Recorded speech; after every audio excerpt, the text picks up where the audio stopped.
Hello everybody. In this video I'm going to show you the solutions to the Chapter 6 review worksheet. So we'll just get right into it. On problem number 1 here, it says in parallelogram ABCD that angle D is x and angle A is 3x plus 4, and they want us to find the value of x. Well, in a parallelogram, when it comes to the angles, there's a few things you need to know. You need to know that opposite angles of a parallelogram are the same or congruent. But in this case, more importantly here, consecutive angles, two in a row like that, right next to each other, are going to then add up to 180. They're supplementary. So in this problem, we would say that 3x plus 4 plus the x down here for angle D together have to equal 180. This creates a sheriff-deputy situation, so we'll combine those to get 4x. Then we have this plus 4 equals 180. We want to get this x by itself, so we subtract 4 from both sides. So now I've got 4x equals 176. And then we divide by the 4 to find that in this case our x comes out to 44. Okay, so that's problem number 1. Over here beside it then, I'll put problem number 2. On problem number 2, again, we start out with a parallelogram. This one they're calling XYZW. XYZW. Okay, and it says that the diagonals in your parallelogram should be XZ. As you can see, that one is XZ, and YW. And those two diagonals intersect at a point that we're going to call A. All right, so on this problem it said if YA equals 2T. So this part right here from Y to A, we're going to call 2T. And WA equals 3T minus 4. WA, now something you need to know on a parallelogram, the diagonals of a parallelogram bisect each other. So that half will equal this half, and as they said, WA is 3T minus 4. One last thing that they tell you is that XZ equals 5T. XZ being the full diagonal, the other full diagonal. Okay, that's going to come into play at the end, because in the end, they want us to find XA.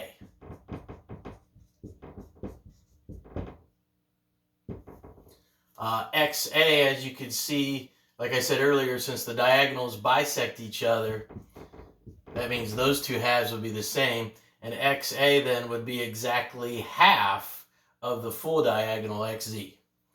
So we'll need this. When we find T, we'll have to plug into this, and we'll have to cut it in half to get XA. All right, so to find your T, start out with those two expressions, 2T and 3T minus 4, and set those equal to each other. Because again, the diagonals bisect each other. This does again create a sheriff bandit situation here on opposite sides. Normally when I taught this, I always told you to get rid of the weaker one. If I do move this over to here, I'll have nothing left over here. So this is a rare occasion where I'm going to move the 3T over to this side. I'm going to subtract it over. When I do that, it creates a negative T, negative 1T you might say. And over here I've got a negative 4. So now I have to get rid of the negative 1, by dividing by it. And you can see that gives me a T of 4. Okay, now that's not the final answer. You know, be careful. That's one of the choices in the multiple choice, but they're kind of baiting you there. Okay, in the end, they want you to find XA. So like I said earlier, XA is exactly half of the full diagonal XZ, and there's the full diagonal XZ. So if I plug the 4 we found for T into here, you'll see that XZ comes out to 20, which means then that XA here should not be 20, but only half of that, 10. So our answer on that one is just 10. Okay, so make sure you choose the correct choice there. That'd be answer B. And don't fall for that trap. Don't pick 4. You'll notice 20 is one of the answers too on there that they give you as a choice. But our final answer should be 10 for XA. All right. Let me make some room here.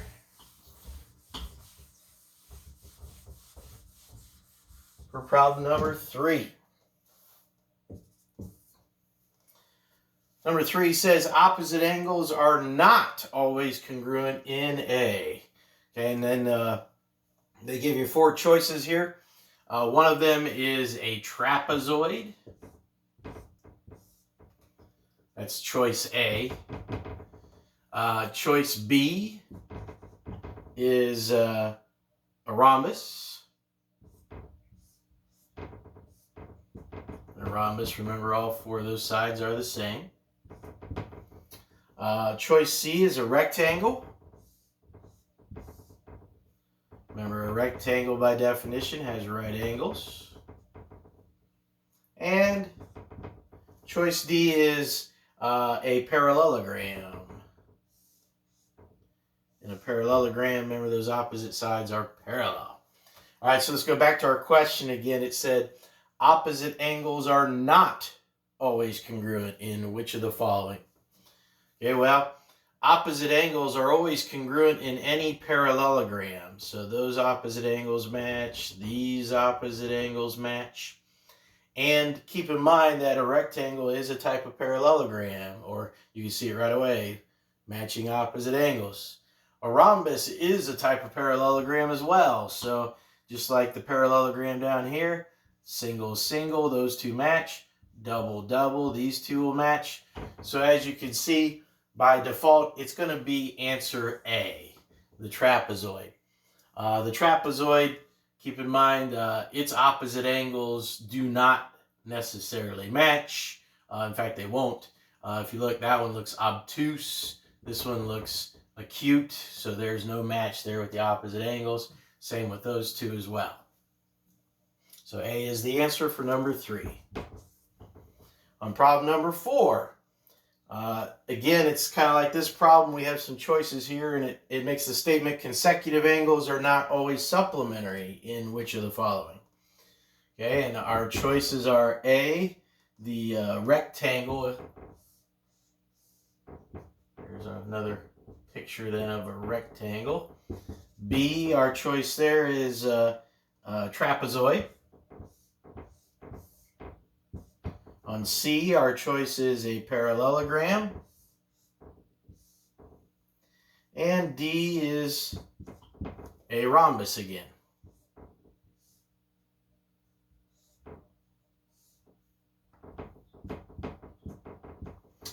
All right, so again, the statement here was consecutive angles are not always supplementary in which of the following.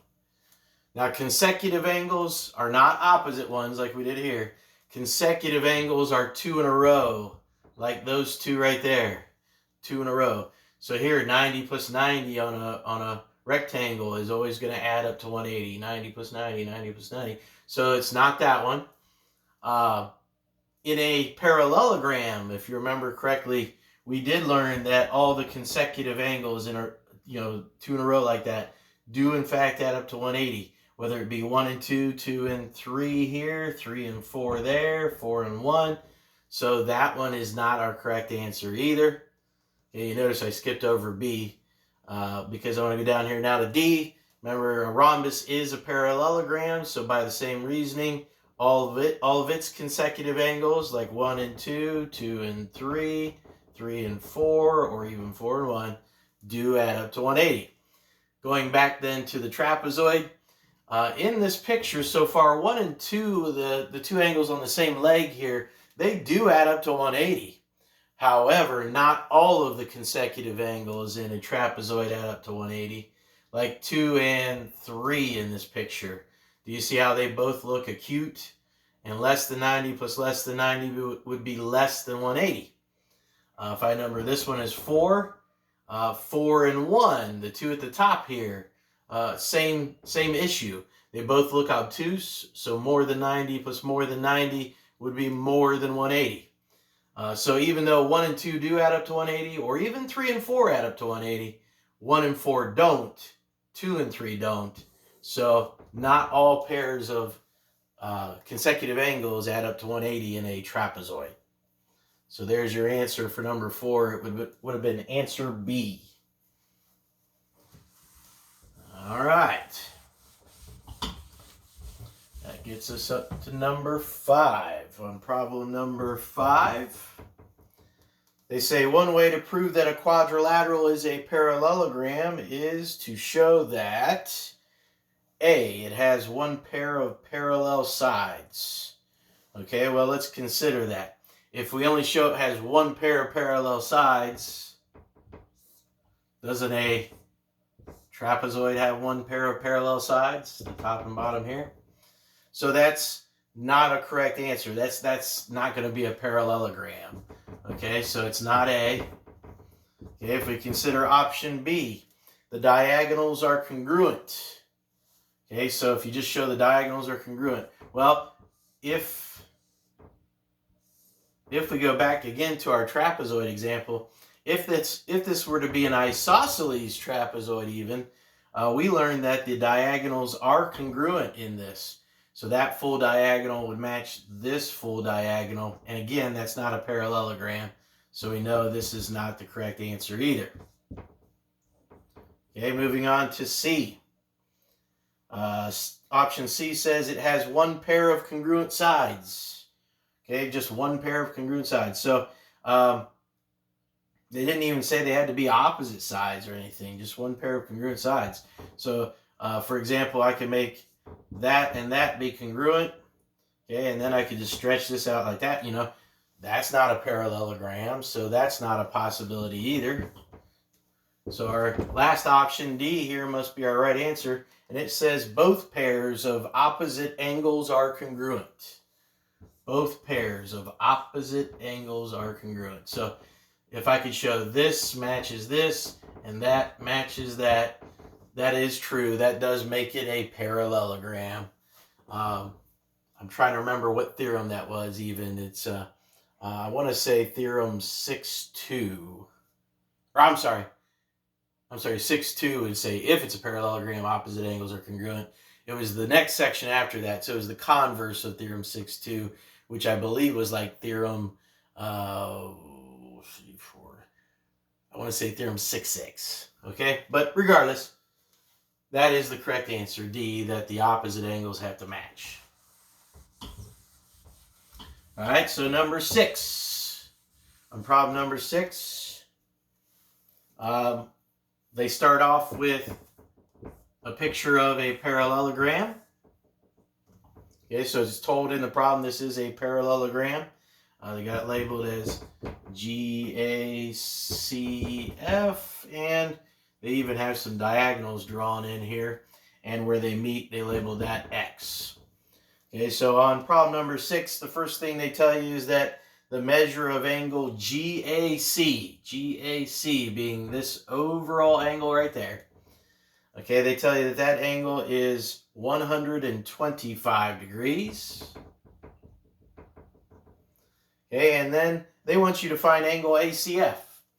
ACF is this overall angle. Okay, if we kind of ignore, you know, the diagonals that were drawn in here. Okay, if you remember correctly, two consecutive angles in a parallelogram have the characteristic that they should always add up to 180. That one clearly looks obtuse. This one looks acute. So that's kind of a dead giveaway that they're not congruent, but they do add up to 180. So all I have to do is subtract the 125 from the 180, see what's left, and in this case that gives us 55 degrees. So that angle there is 55 degrees. So there's our answer to number 6. Okay, problem number 7 though uses the same picture. Okay, so I'm just going to erase those measurements though. So we still have the parallelogram here with diagonals drawn in there.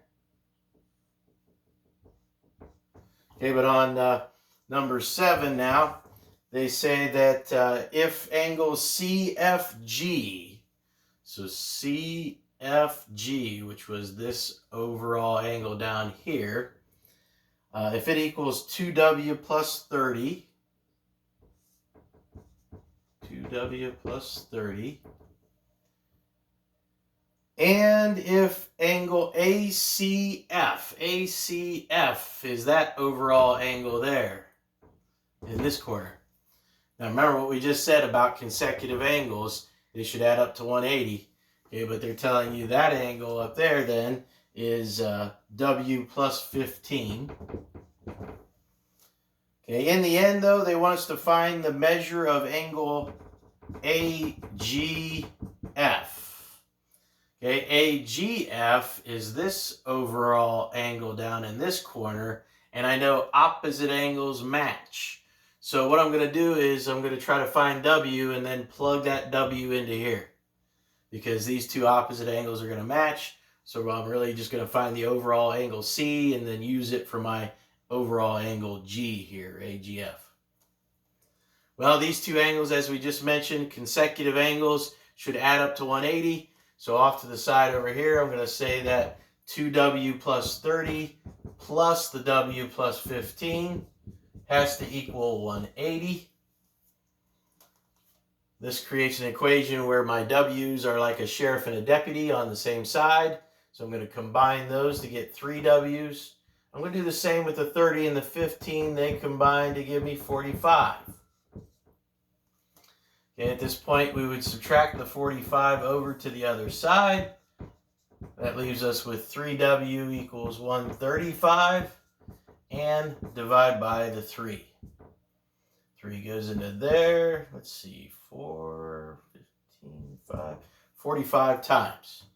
Okay, so there's our W. And again, remember, in the end, be careful. You know, that's one of our options on the multiple choice here. That's not the final answer, though. I need to plug that 45 into here, add the 15 yet, so I'm up to then 60 is what that comes out to. And remember, the opposite angles match, so this overall angle G that they finally asked me to find comes out to 60 degrees. Okay, so that's our answer to number 7. Okay, on problem number 8. Okay, on problem number 8, they use the same picture again of the parallelogram that I have here. Okay, but on number 8, this time they say side AC, this side up here at the top, is 2x plus 2, and side GF, which is this side down here at the bottom, is 4x minus 14. Okay, on this one, they just want us to find x. This is problem number 8. Find x. All right, well, in a parallelogram, the opposite sides are congruent. This side should match that side. So all we have to do on this one is set 2x plus 2 equal to 4x minus 14.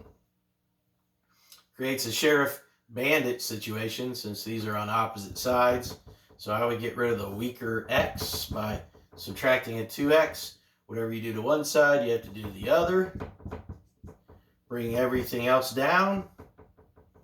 Now I'll get rid of the 14 by adding a 14 to both sides. So that gets the x almost by itself. I have 2x equals 16.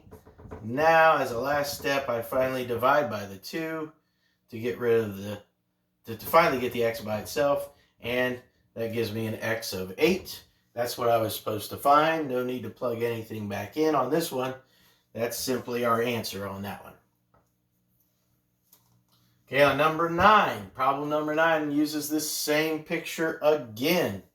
On problem number 9, this time, they tell us that, well, here, let me erase those so that we don't get too confused on this one.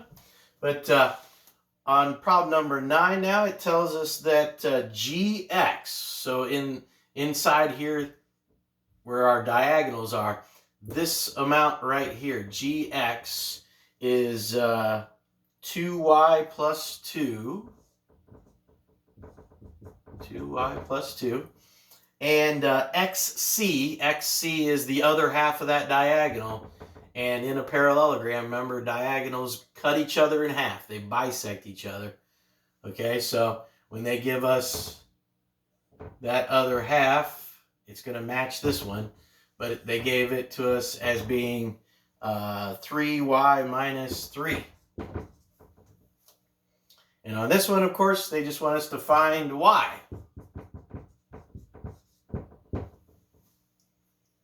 Okay, and like I said, diagonals cut each other in half, so these two halves match. So I'm going to set these equal. It's very similar to this problem, really.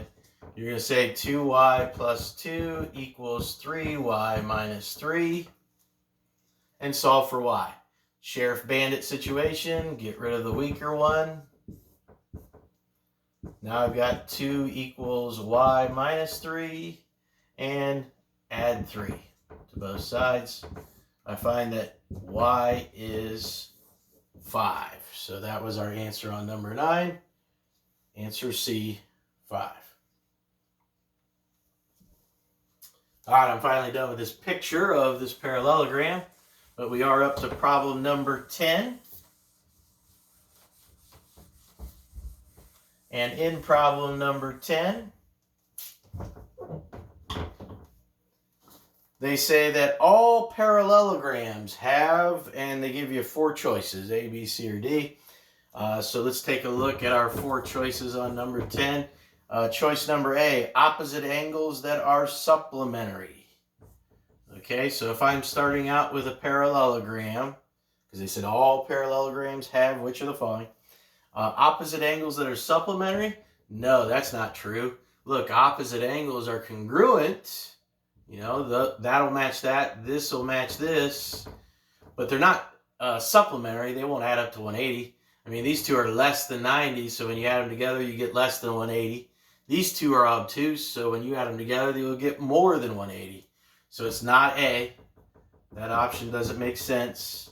Okay, let's take a look at option B.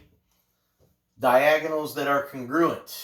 So in a parallelogram, are the diagonals congruent? You know, is that full diagonal? They're talking about the full diagonals, you understand? Not that they bisect each other. They always want to know, are the diagonals congruent? So does that full diagonal match this full diagonal? No. I mean, look, that diagonal is about the length of my marker. This one's longer. See that? Okay, so they do bisect each other, but the full lengths don't match. So that's not a correct answer either. On step, or choice C, they say 4 congruent sides. So in a parallelogram, are all 4 sides matching? You know, does this, and this match? No. Only the opposite sides match.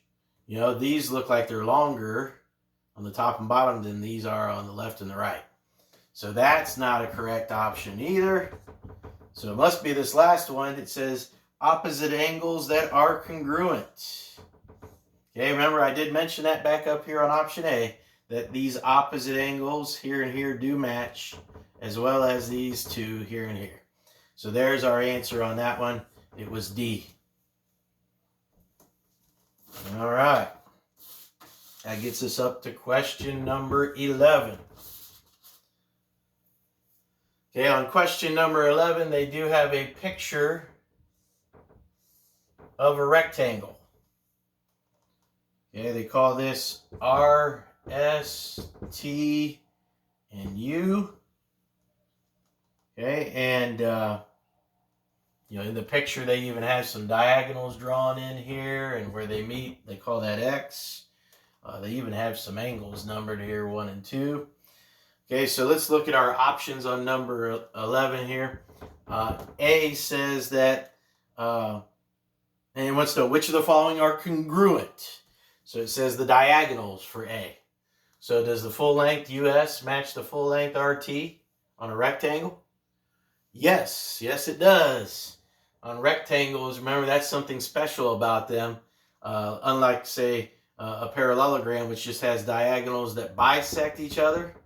Okay, on a rectangle, they bisect and they're congruent. So that one is true. Answer A is true, that the diagonals are congruent. Now let's check the other ones just to be safe, because they might have a choice where they say all of the above kind of thing. But B is all sides being congruent. On a rectangle, that's not true. The left and right might match, the top and bottom might match, but not all four. So it's not that one. C said angle 1 and angle 2 in this picture are congruent. Okay, 1 and 2 do not need to match in that picture. There's no reason you could say where those have to match.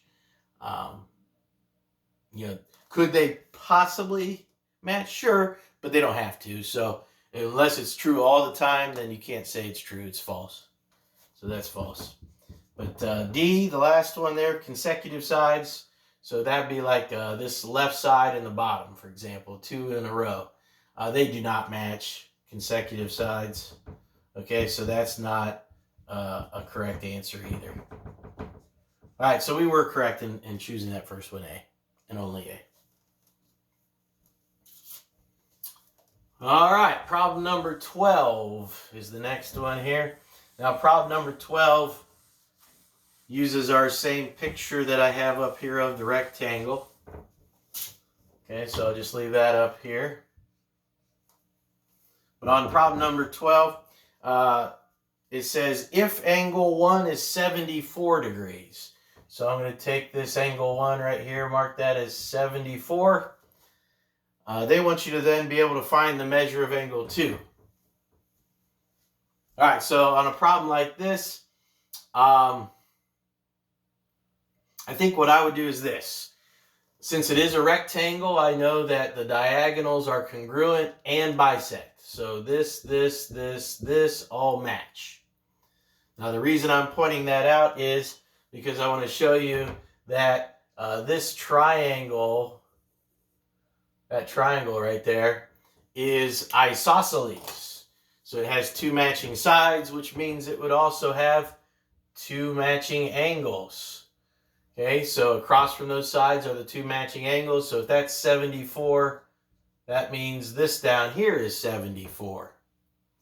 And then now I'll be able to find angle 2 because I know in a rectangle, which this is, that this overall here is a right angle.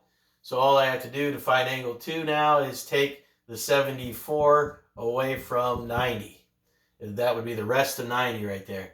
So when we do that, I get 16 degrees for that last remaining angle right here. That would have to be 16 degrees. So there's how you do number 12. Okay, problem number 13, again, uses this same picture of this rectangle. Okay, but on problem number 13, they tell us that this half of the diagonal SX here has a measure of 2y plus 2x. 2y plus 2x for that part right there. Okay, and then XU, you can see is the other half of that diagonal on this side over here. That one is 3y minus 5. But that's not all. They give us one more thing. They tell us that RT, okay, we don't need this anymore on this problem, but RT, which is that full diagonal, is given as being 32. Okay, rather than mark that on my picture, I'm going to do this. If that full diagonal is 32, and then each of these are equal, the 2 halves of that diagonal, if I cut this in half, do you see I get 16? So that means each of these are 16 in length. That's going to help me on this problem because now I'm going to go back and find my y first on this one. Because see how this expression only has a y in it, but this one has a y and an x? So if it has a y and an x, that's going to make things complicated. It's always easier to find just one variable. So I'm going to start by taking that 3y minus 5 here, which is one piece of 4 in the diagonals here that all match. So I can simply say 3y minus 5 equals one of these 16ths. And that helps me find y, because if I could add 5 and then divide by 3. And I find that y equals 7. Okay, so there's half the problem. On this problem, I was supposed to find x and y. So there's the y. Now I'm going to take that y I just found, the 7, and I'm going to plug it back into here. So if I plug a 7 in there, do you see this now becomes 14 plus 2x? And now it only has one variable, an x, rather than an x and a y. So just like this problem, now I can take the 14 plus 2x, and it, again, is one of these 4 pieces that all match. So I'm going to set it equal to one of these 16s again. And again, I'm going to solve for x. Instead of y, I'm solving for x. So in this case, I end up getting x equals 1. I subtracted 14 and divided by 2. Okay, so that's how you do a problem like 13. If it's got an x and a y involved, okay, you're only going to be able to find one of them first. So find the expression that only has one of those 2 expressions, you know, the x or the y in it by itself, and solve for that one first, and then use it to plug into the other. On problem number 14, let's see if I can squeeze this one in here yet. It says that RS is 24, so this top side up there is 24, and UT is x plus 6. And I better get rid of some of this before you get too confused.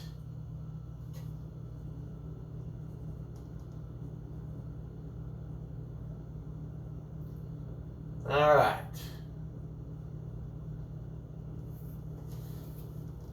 So 24 up there, x plus 6 for the UT down here. And finally, it gives us 2 more. It says RU over here is y plus 3, and ST over here is 18. All right, well, on a problem like this, just like on any other parallelogram, the opposite sides are congruent. So this will match this, that will match that. All right, so this one isn't bad at all. You just take x plus 6, set it equal to the 24. That'll help you find x. And over here, the y plus 3 will be set equal to the 18. And that'll help you find y. So you just do each of these separately. So here I would subtract 6 and find that x is 18. And here I would subtract 3 and find that y is 15. So on problem number 14, that should have been answer C. X is 18, y is 15. All right, so that gets us up to problem number 15.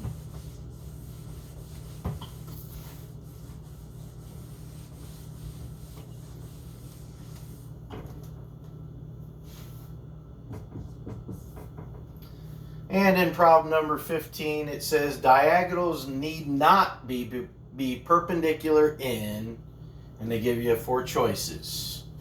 Okay, A is a rhombus. It's all equal size, remember? B, that choice is a square. So square has all right angles and all equal sides. C is a trapezoid, and D is none of the above. All right, so again, the question was diagonals need not be perpendicular in which of the following? Well, when you draw the diagonals in each of these, in a rhombus, if you remember correctly, we learned that the diagonals do in fact meet at a right angle. They bisect each other and meet at a right angle. Okay, so it's not that choice because they do have to be perpendicular on that one. Remember on choice B that a square is a rhombus. So if it's true in a rhombus, it has to be true in a square. Here it is again, see, watch. If I draw the diagonals, they will meet right there at a right angle. The only difference on a square is that instead of single, single, double, double, this one has single, single, single, single all the way around because a square is also a rectangle. On choice C, the trapezoid, if I draw these two diagonals, do you see it? This is going to be our choice, our correct answer here. That is not a right angle. Those do not meet at a right angle. They're not perpendicular. Okay, so that is your choice. It's not none, D. It's not B. It's not A. It's C. All right, number 16. A square can never be a, and again, they give you 4 choices. Okay, A is a trapezoid. B is a parallelogram. C is a polygon. They don't even say how many sides it has. A polygon can be, like that's a polygon. And D, a rectangle. All right, again, the question was this.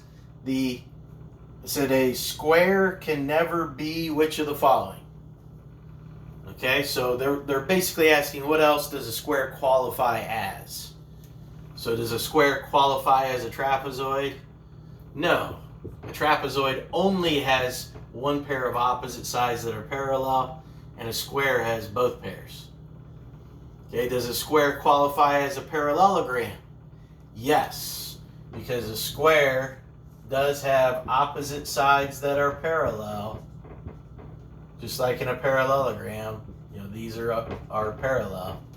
So that one is correct. Okay. Or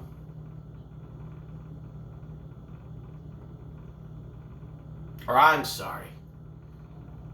The question was a square can never be which of the following? So a square cannot be this one. A square cannot be choice A because it is B. It is a parallelogram. It is a polygon. I mean, a polygon just has sides joined together, to form a shape like that. Okay, so it can't be that one. And a square is a type of rectangle as well. So the only one it cannot be is a trapezoid, because by definition, a trapezoid has only one pair of parallel sides, and a square has 2. So there's your answer for number 16. It should have been A. All right, number 17 is what we're up to. Almost done here with our review. Problem number 17 says, if DEFG is a square. Now, I highly recommend making a picture of your own here. So draw a little square. And if they call it, DEFG, you have to go around in that order. Remember when we talked about polygons? You have to go in order all the way around. So I'm just going to pick a corner and start labeling it DEFG in that order. Okay? And then when we look at this now, I want you to find the measure of angle DEF. Follow it. DEF is this overall angle right there. Okay, be careful though. I might pull a trick on you here. I might I might ask you to find angle DEG. If I did that, DEG would go along there.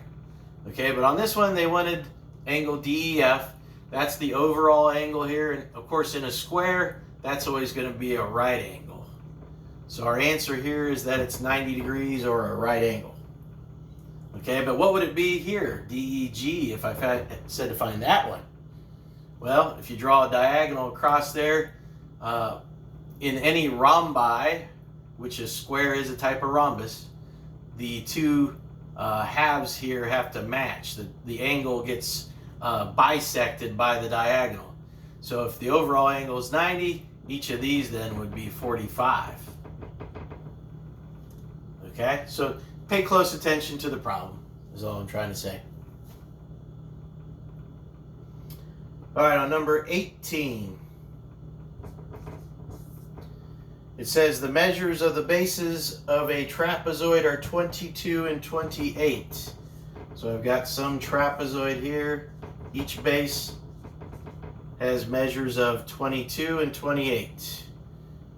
Okay, and they want to know what's the measure of the median. Remember, a median is formed by finding the midpoint of each leg, midpoint here, midpoint there, and connecting them. Okay, and if you remember right, that median here, I'll call it M for median. Remember that it's always the average of the two bases. You know, it's not as long as this one, but it's not as short as that one. It's right in the middle. Okay, so to find that median then, all we have to do is average these two. Take 22 plus 28, divide it by 2. Well, that's 50. 50 divided by 2 is 25. So there's the length of the median. On problem number 19, problem number 18, it should have been answer D, 25. All right, that gets us up to problem 19. On 19, it says MP is the base of an isosceles trapezoid called MNOP.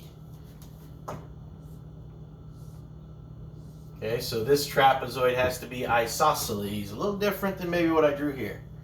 Those legs have to match. Okay, but MP is a base of, again, it's called MNOP, so I have to label it in that order, but they want to make sure that MP is one of the bases. So, for example, maybe I'll call this down here one of my bases, MP, and if I label it MNOP, I got to go around in that order, so MNOP is how I would label that.